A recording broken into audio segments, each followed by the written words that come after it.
বাংলাদেশ আনসার ও গ্রাম প্রতিরক্ষা বাহিনী দেশের বৃহৎ শৃঙ্খলা বাহিনী। জননিরাপত্তা ও জাতীয় দায়িত্ব পালন করে যাচ্ছে বাহিনীর অঙ্গীভূত আনসার সদস্যরা। তাদের কল্যাণ নিশ্চিত করতে বাহিনীর পক্ষ থেকে গ্রহণ করা হয়েছে ব্যাপক সংস্কার কার্যক্রম।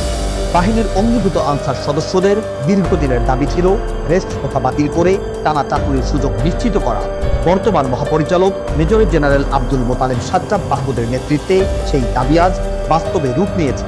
রেস্ট প্রথা সম্পূর্ণ বাতিল করা হয়েছে, চালু হয়েছে সতেজকরণ প্রশিক্ষণ, যার মাধ্যমে সদস্যদের নিয়মিত চাকুরির ধারাবাহিকতা নিশ্চিত করা হচ্ছে। শুধু তাই নয়, গত প্রায় 2 বছর ধরে নতুন সাধারণ আনসার নিয়োগও সাময়িকভাবে বন্ধ রাখা হয়েছে। এর উদ্দেশ্য একটাই, প্যানেলে থাকা সদস্যদের অগ্রাধিকার দিয়ে পর্যায়ক্রমে চাকুরিতে নিয়োজিত করা এবং প্রকৃত সদস্যদের কর্মসংস্থান নিশ্চিত করা।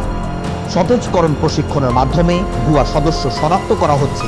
অন্যদিকে নতুন গার্ড বৃদ্ধি করে প্যানেলে থাকা সদস্যদের ধারাবাহিকভাবে অফার প্রদান করা হচ্ছে। এটি সদস্যদের চাকুরির নিরাপত্তা নিশ্চিত করার একটি বৃহৎ ও কল্যাণমুখী উদ্যোগ। কিন্তু এই ইতিবাচক উদ্যোগের মাঝেও দেখা দিয়েছে এক উদ্বেগজনক বাস্তবতা।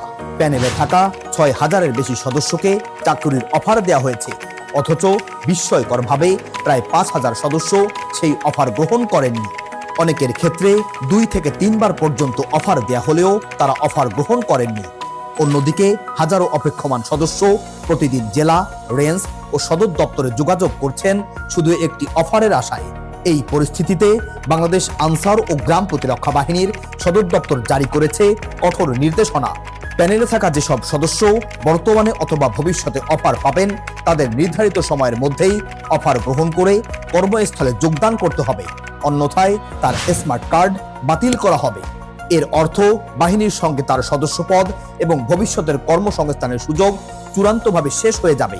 দীর্ঘদিনের একটি কল্যাণকর উদ্যোগ অঙ্গীভূত আনসার সদস্যদের নিজ বিভাগে বদলির কার্যক্রমও বাস্তবায়নের পথে।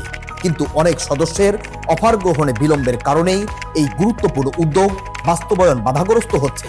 তাই প্রত্যেক সদস্যের সময় মতো সিদ্ধান্ত এখন অত্যন্ত গুরুত্বপূর্ণ।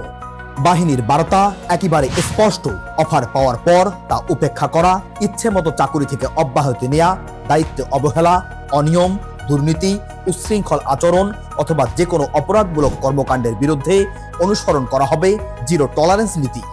শৃঙ্খলার সঙ্গে কোনো আপোষ নয়। বর্তমান নেতৃত্বের লক্ষ্য বাংলাদেশ আনসার ও গ্রাম প্রতিরক্ষা বাহিনীকে আরও আধুনিক, দক্ষ, প্রযুক্তি নির্ভর ও গণমুখী বাহিনীতে রূপান্তর করা। ইতিমধ্যে সদস্যদের সুযোগ সুবিধা, চাকুরির নিরাপত্তা এবং কল্যাণে নেওয়া হয়েছে একের পর এক যুগান্তরকারী উদ্যোগ। এই অগ্রযাত্রাকে সফল করতে প্রয়োজন প্রত্যেক সদস্যের দায়িত্বশীলতা, সময় মতো সিদ্ধান্ত এবং শতভাগ শৃঙ্খলা। আপনি যদি অফারপ্রাপ্ত অঙ্গীভূত আনসার সদস্য হয়ে থাকেন, তবে অফার পাওয়ার সঙ্গে সঙ্গেই নির্ধারিত সময়ের মধ্যে তা গ্রহণ করুন এবং দ্রুত কর্মস্থলে যোগদান করুন। আপনার একটি সঠিক সিদ্ধান্ত নিশ্চিত করবে আপনার ভবিষ্যৎ কর্মজীবন। শৃঙ্খলাই শক্তি, দায়িত্বই পরিচয়। বাংলাদেশ আনসার ও গ্রাম প্রতিরক্ষা বাহিনী জননিরাপত্তায় সর্বদা জনগণের পাশে।